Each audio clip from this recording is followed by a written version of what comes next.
లోని షాద్ నగర్ లో high tension నెలకొంది. కాంగ్రెస్ అభ్యర్థి వంశీచంద్ర రెడ్డి బీజేపీ తరఫున పోటీ చేస్తున్న డీకే అరుణ ఎదురుపడటమే ఇందుకు కారణం. కేశంపేటలో ఎన్నికల ప్రచారం చేస్తూ రెండు పార్టీల నాయకులు ఎదురుపడ్డారు. దీంతో కాంగ్రెస్ బీజేపీ కార్యకర్తలు తోపులాటకు దిగారు.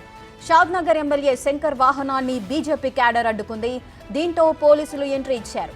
రెండు వర్గాలకు సర్ది చెప్పే ప్రయత్నం చేశారు. కాంగ్రెస్ ఎంపీ అభ్యర్థి వంశీచంద్ర రెడ్డిని ఎమ్మెల్యే శంకర్ ను అక్కడి నుంచి పంపించేశారు.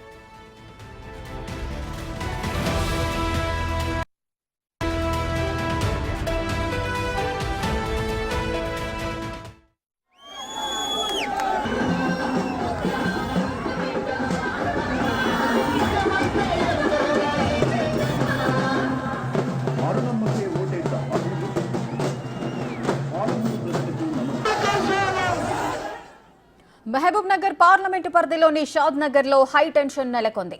కాంగ్రెస్ అభ్యర్థి వంశీచంద్ర రెడ్డి బీజేపీ తరఫున పోటీ చేస్తున్న డీకే అరుణ ఎదురుపడటమే ఇందుకు కారణం.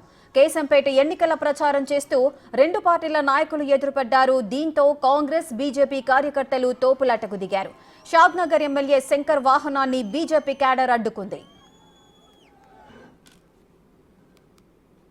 మరింత సమాచారం మా ప్రతినిధి శంకర్ అందిస్తారు. శంకర్, అటు బీజేపీ కార్యకర్తలు అదేవిధంగా కాంగ్రెస్ ఈ రెండు శ్రేణులు కూడా ఎదురుపడ్డారు. అక్కడ హై టెన్షన్ వాతావరణం నెలకొంది.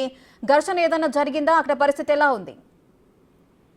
ఓవరాల్ గా పార్లమెంటు ఎన్నికల ప్రచారం ముగుస్తుంది అనే క్రమంలో కూడా పూర్తిగా ఎన్నికల ప్రచారంలో ఇరు పార్టీలు కూడా ఒకరిపై ఒకరు విమర్శలు చేసుకుంటూ వస్తున్నారు. అదేవిధంగా ఈరోజు షాద్ నగర్ నియోజకవర్గం కేశంపేట మండల పరిధిలో బీజేపీ వర్సెస్ కాంగ్రెస్ మధ్య ఘర్షణ వాతావరణం చోటు చేసుకుంది. ముందుగా కాంగ్రెస్ అభ్యర్థిగా ఉన్నటువంటి చల్లా వంశీచంద్ర రెడ్డి ప్రచార కార్యక్రమంలో భాగంగా కేశంపేట మండల కేంద్రంలో గల చౌరస్తాలో సభను నిర్వహిస్తూ వస్తున్నాడు. ఇదే క్రమంలో బీజేపీ పార్టీకి సంబంధించినటువంటి అభ్యర్థిగా ఉన్నటువంటి డీకే అరుణ సైతం కూడా ఆ రూట్ లోనే వెళ్తున్న క్రమంలో కూడా అక్కడ కాంగ్రెస్ సభకు దానికి సంబంధించి ఇద్దరి మధ్య కూడా స్వల్ప వాగ్వాదం చోటు చేసుకుంది. బీజేపీ కార్యకర్తలు స్థానిక ఎమ్మెల్యే విర్లపల్లి శంకర్ వాహనాన్ని అడ్డుకునే ప్రయత్నం చేశారు. జై శ్రీరామ్ అంటూ కూడా నినాదాలు చేయడంతో పోలీసులు వారిద్దరిని కూడా నిర్వహించి పూర్తిగా దీన్ని సద్దుమణికించే ప్రయత్నం చేశారు. Rekha, right, thank you Shankar, thanks for the details.